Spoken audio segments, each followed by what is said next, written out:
Hello, everybody, and welcome to this week's edition of the Capital Edge Tip Line. I'm Chad Braley at Capital Edge, and happy to be back with you all. Now we get to sustention, right? Forward pricing between exceptions and exceptions sustained. Highest sustention rate, meaning, hey, the ACO contracting officer agrees with our findings, 57.9%. On the business systems CAS and TINA, 53.2%. But again, some of these exceptions and sustained exceptions are also based on monetized estimates.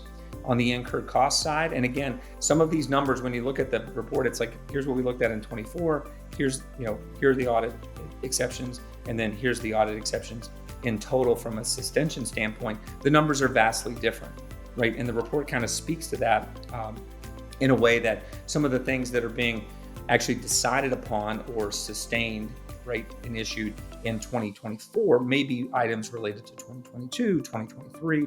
So the numbers, it's not an apples to apples comparison with some of the other numbers we talked about.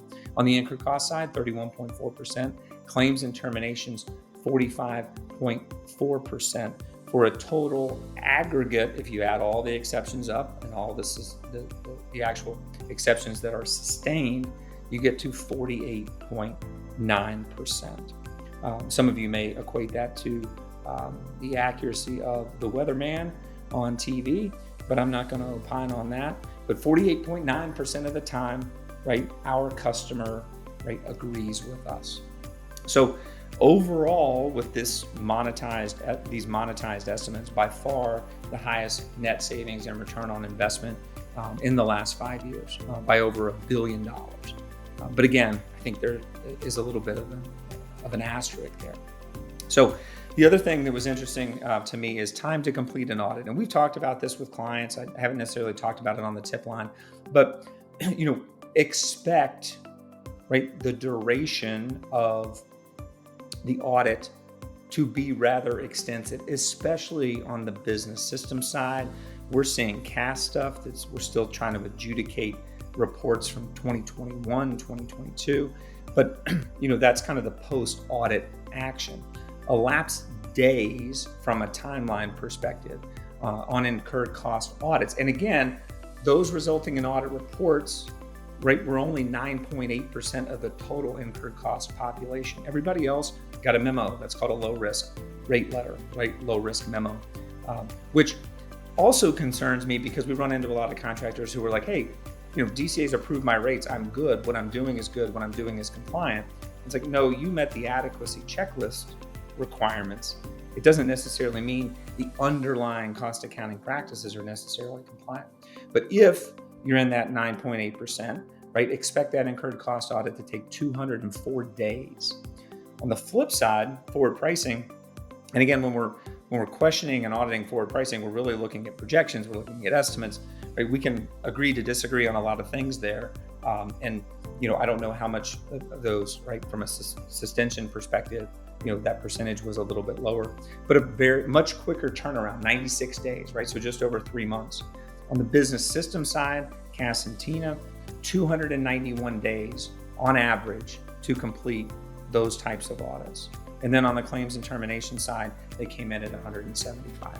Interestingly enough, today, I was attending my stepdaughter's graduation from high school, so it was a big day for us, and obviously a big day for her.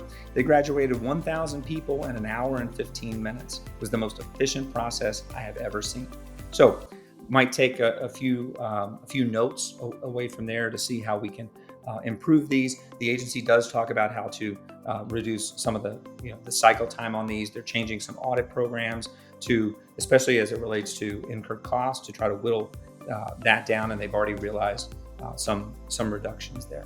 Also, interestingly enough, and I thought this, a lot of 421 investigative cases supporting DOJ and the DODIG, but also other transactions, OTA, other transaction authority, OTAs, OTAs.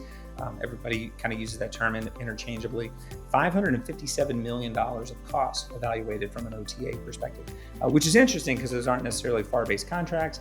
They're supposed to be based on more commercial practices, but clear that the agency is still involved and in reviewing those, right, at the request of DoD and potentially at the request of others, it does not break that statistic down between, hey, what did DoD request, and maybe, what did another agency on their OTs request. So obviously, we know, the initiative, and they have a very important place in the contracting process, right, in eliminating fraud, waste, and abuse, maximizing taxpayer dollars, which is absolutely critical. A lot of streamlining internally, investing in new technology from an agency perspective. I think one of those databases that they talk about is really meant to make data and audit data available to, right, you have a large government contractor with multiple locations getting audited by multiple different branches, and all of those auditors having access to the same information, right, the same